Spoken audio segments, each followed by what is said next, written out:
Hello everyone, it's me RK. नोंथांमोना नायगासिनो Bodo Domestic Traveling Vlog. दिनै जों हायद्राबादनि जुबली हिल्स होननाय जायगायाव फैलायबाय दै बेखिनिखौ जुबली हिल चेक पस्ट होननानै बुङो बेखिनि जायगाया जोबोद famous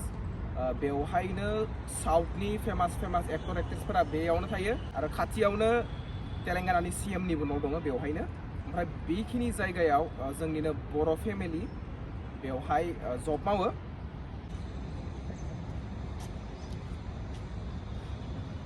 Hello Bodo, nice to meet you. Thank you. बिथाङानो बिथां आदाया हायद्राबादाव मा जब मावगासिनो एसे बिथाङानो फोरमायना होगोन आंनि चेनेलनि गेजेरजों बिथांखौ आङो मान होनो सानदोंमोन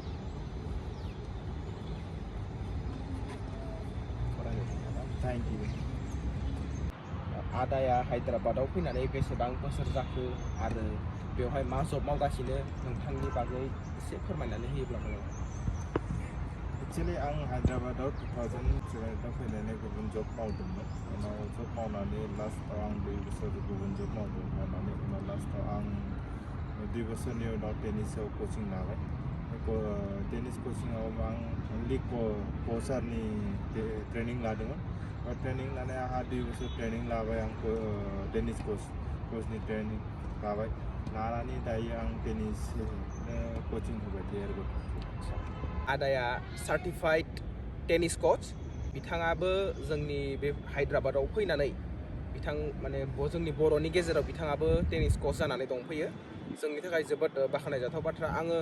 आंनि भिडिअ खनले बुंबाय थाखायो आङो जोङो गासैबो स्पर्ट्सआवनो बाहागो लानांगोन जोंनि बांसिनानो बर'फोरा फुटबलाव दङ ओमफ्राय क्रिकेटआवबो बाहागो लानांगोन दा बिथाङा टेनिस कोच टेनिसआवबो बाहागो लानांगोन आंबो डग स्पर्ट्सआव दङ बेफोरबायदिनो जों गासैबो स्पर्ट्सआव बाहागो लाब्लासो जोंनि बर' हारिया जौगालांनो हागोन आरो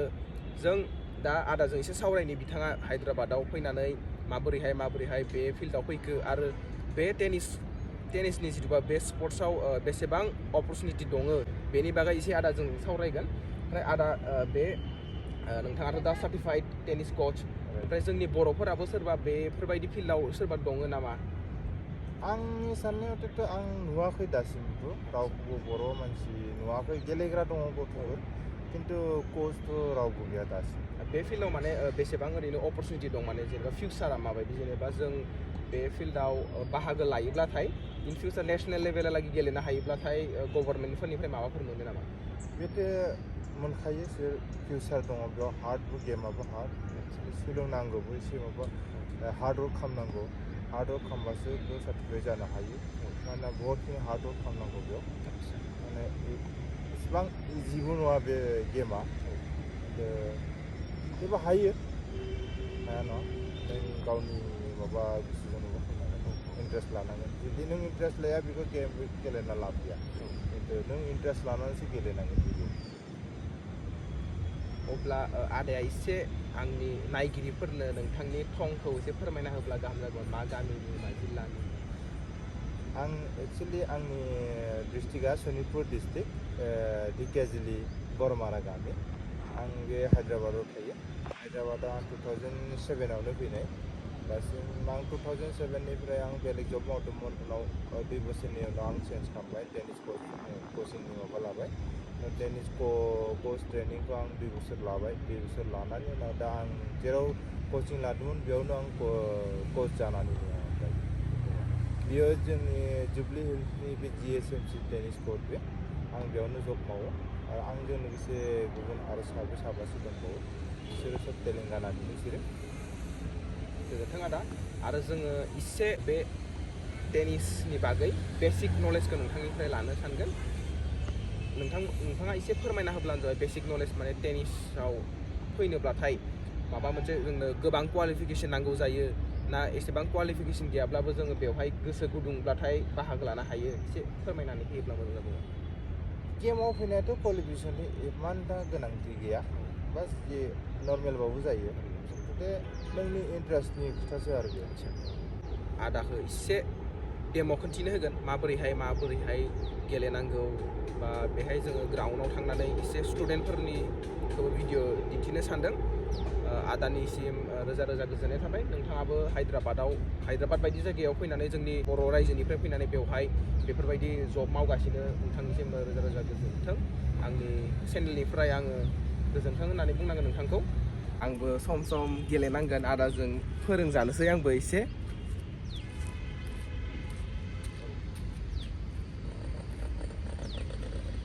खाथियाव फैलाय आदा बेखौ दा ओरैनो जानला मानला हमनानै बुबाबोथ' जाया नालाय बोरैहाय हमनांगौ बेखौ एसे नोंथाङा आंनो फोरमायना होदो बोरैहाय हमनांगौ बेयो जाबाय बेबायदि हमबा फरहेन्ड गिफ्ट ओरैहाय बिदिनो बे फिंगारा लुज खालामनांगौ बे मोनसे फिंगारखौ लुज खालामनांगौ फार्स्ट बे जाबायथ' बेबायदि जाबाय बेयाव आं बेयाव बल बेखौ गोरा खालामनांगौ बे लुज बे बलखौबो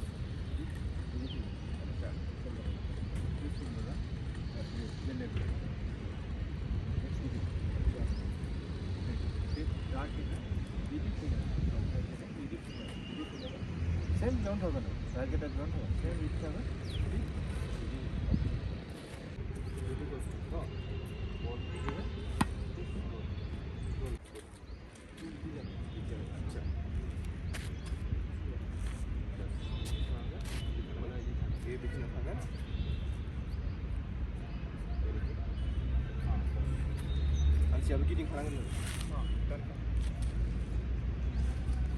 गोबां प्रेक्टिस खालामनांगौ जायो ओरैनो जों नुनायाव एसे सहस नुनो हागो नाथाय गासैबो स्पर्ट्सआवनो खस्थ' दङ नाजायोब्लाथाय गासैखौबो हायो आं बिदिया दिनैसो फार्स्ट टाइम नालाय आंनिया एसेबां जानाय नङा थेवब्लाबो आदाजों सोलोंजागासिनो आङो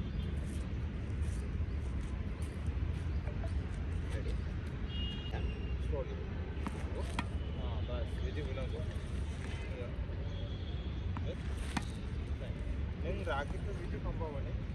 गोजौआव थांगोन बे बल बुस्थुखौ बे बलखौ ब्रास खालामनांगौ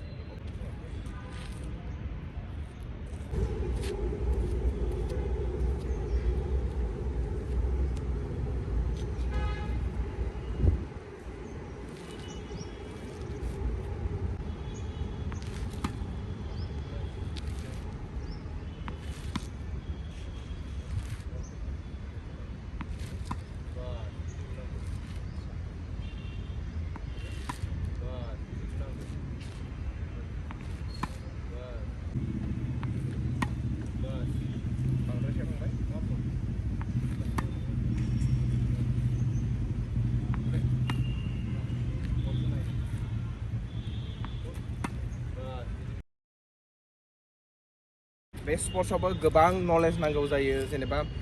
माबोरैहाय माखौ ग्रिप मा बुंनाय जायो बोरैहाय बुनांगौ आथिंनि स्टेपआ बोरै थानांगौ गासिबो टेकनिक थायो ओमफ्राय सानसेनोथ' रोंजोबखाया बेफोरखौ गासैखौबो आदाजों एसे एसे सोलोंजागासिनो आङो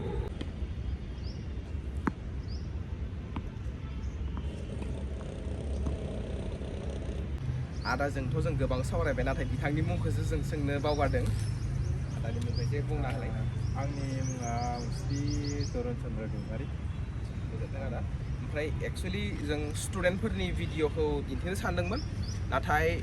स्टुडेन्टफोरखौ फोरोंनाय समाव एसे डिस्टार्ब जायोना बेनिखायनो जों स्टुडेन्टफोरनि थानाय समाव लानाय जायासै भिडिअखौ एसे सेपारेटै लानाय जाबाय आदानि भिडिअखौ ओमफ्राय आदानि स्टुडेन्टफोरा दा बेसेबां दङ नोंथांनि सोलोंजानाय एसे बुङोब्ला आंनि स्टुडेन्टआथ' दा स्टेट लेभेलनि सानै दङ बाखि बिगिनाराव दङ 10 जन फिसाराव दङ 5 जन टटेल 25 आच्छा टटेल दा स्टुडेन्टफोरा 25 मेम्बार्स ओमफ्राय आदा दा सासे स्टुडेन्टआ फार्स्ट टाइम सोलोंजायोबाथाय मिनिमाम खैदिनसो नांगौ जायो माने बेसेबां मांखो नांगौ जायो सोलोंनो थाखाय मिनिमामथ'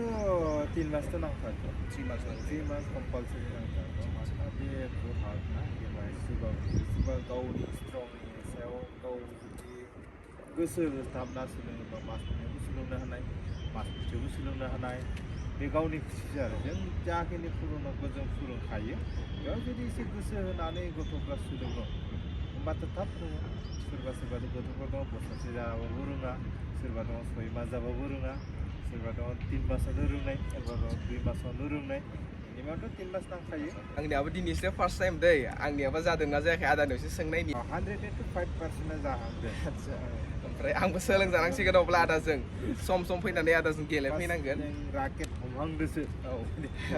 दिनैसो फार्स्ट टाइम नालाय थेवब्लाबो नाजायोब्लाथाय गोसो होयोब्लाथाय नाजायोबा